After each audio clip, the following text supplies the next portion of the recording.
The Ministry of Labour will launch an aggressive sensitization program to focus on labour relations and workers' safety this year. This follows the approval of $18.5 million during the Assembly's examination of the ministry's budget, and this program in particular. Minister Joseph Hamilton said that on February 11th, his ministry will host its first Labour conference to engage companies operating in or with a link to the oil and gas industry.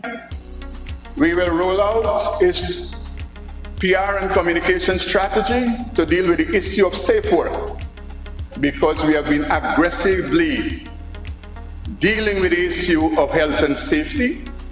And just for reference, because of the work that was done by that department, we have decreased workplace deaths in our first full year in office by 16%. This positive change was made possible via government's improved approach to the issue of workers' rights and safety. Minister Hamilton explained that this is primarily due to the strengthening of the capacity of the occupational safety and health and the labor departments.